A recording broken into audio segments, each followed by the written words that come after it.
How you doing? Anthony here, Moke's Lawn and Landscape. Well, it's that time of year again. The leaves are falling. All you need is to open up your window. No more air conditioner at night to go to sleep.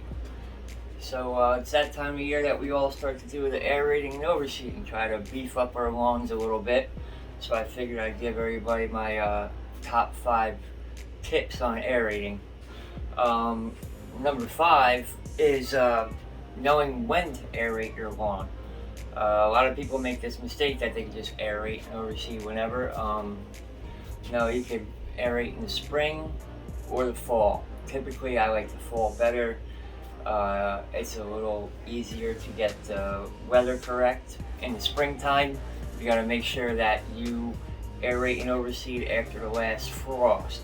So you could get one of those freak cold snaps that we usually get here in New Jersey, where all of a sudden it goes from being 65, 70 for a week or two down to, 25 degrees at night for 4 or 5 nights straight. And that'll definitely take away from all the work that you did. So you want to wait for it to be a nice crisp fall air like how it is now. Mid 60s, you wake up, it's kind of low, upper 50s. Also, you want to make sure that if you're having a drought, that your soil isn't too dry when you aerate, because then you can actually hurt your soil. So you want to try to make sure after a nice rainfall, or if you have a good morning dew, or even if you have to go to the extremes of wetting the lawn down an hour or so before you do. Okay, we'll go to number 4. Number 4 is actually picking the right equipment to use to aerate. People go around with those spike cleats that you have on your shoes, or just simply like the tine rakes to aerate.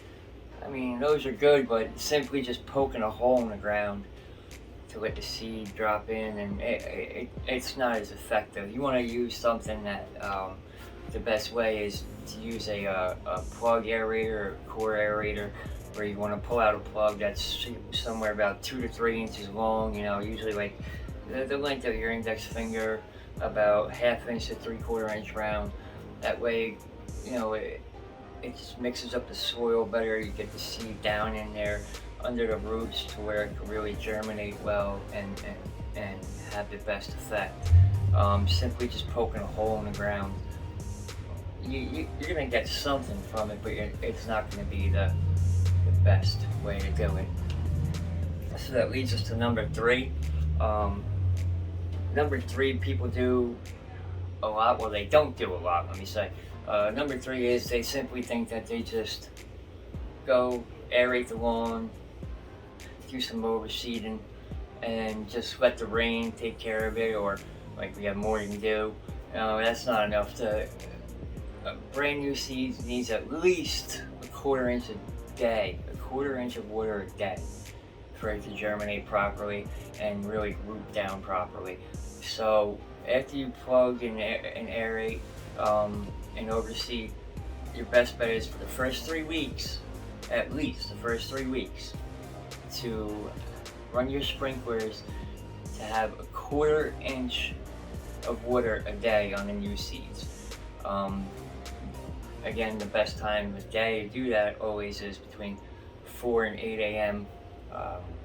If you have to do it manually, obviously you're not going to be out there. You don't want to wake up at 4 to 8 in the morning. So the best time to do it manually would be between 6 and 8 p.m.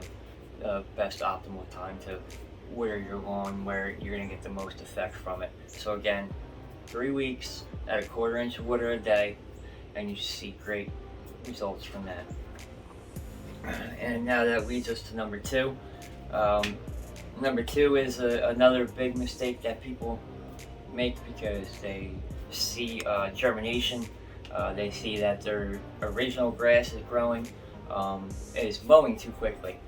So what happens is, when you plug and aerate, you already have your regular growth, and you're doing it during a time where the grass is moist from the morning dew, and you're still having your growth. So now you want to mow your lawn, and you're saying that you're getting new germination, new grass, the thing people do is they mow way too quickly.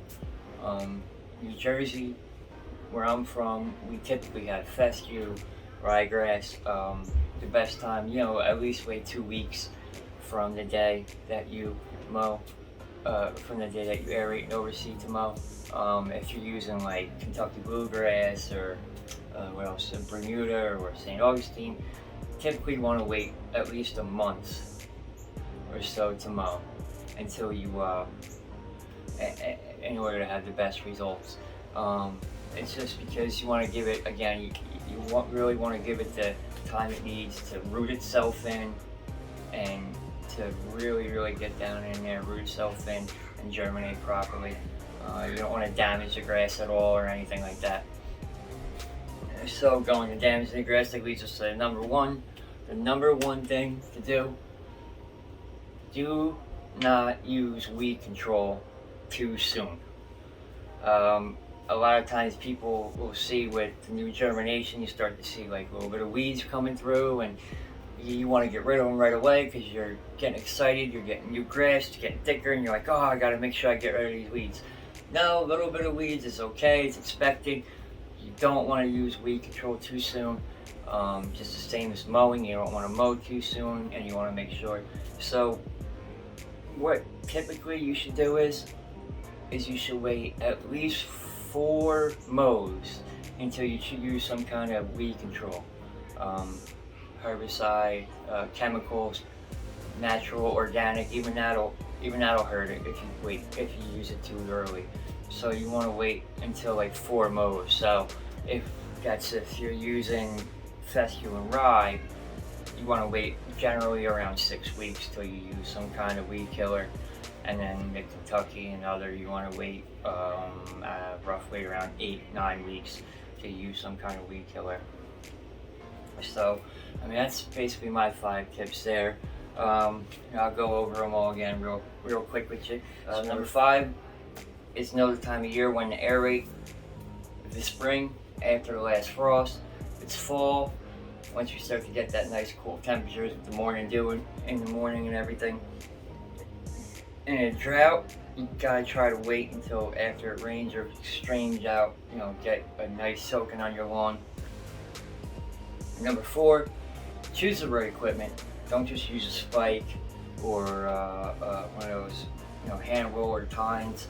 You want to use a plug aerator, 2 to 3 inches long, 1/2 inch to 3/4 inch round. That's going to be your best optimal way of getting the greatest results in germination. Okay. Number 3 is knowing how much to water. You need at least 1/4 inch a day for the first 3 weeks. And the best time is 4 to 8 in the morning, or if you don't have a sprinkler system, you're obviously not going to be out there at that time. Then you do 6 to 8 p.m. if you have to do it manually. But you want to at least get 1/4 inch a day for the first 2 weeks so it's able to root properly. Number 2 is do not mow too early. You want to give at least 2 to 4 weeks. If you have fescue or ryegrass, 2 weeks is fine. Kentucky bluegrass, Bermuda, St. Augustine, you want to give 4 weeks. And number 1 is do not use weed control too early. You want to wait until it is very stable and healthy. Even natural organic stuff will hurt it if you use it too early. The best bet is to wait 4 or 5 or even 6 if you can mows until you do some kind of weed control. Even if you see a little bit coming through, don't freak out. You're going to get it with the growth. So if you have the fescue or the rye, you want to wait at least 6 weeks to use weed control.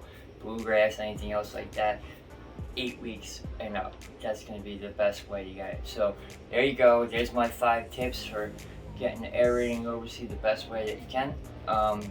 Leave a comment if you have anything else, and like and subscribe. Thanks very much. Folks out.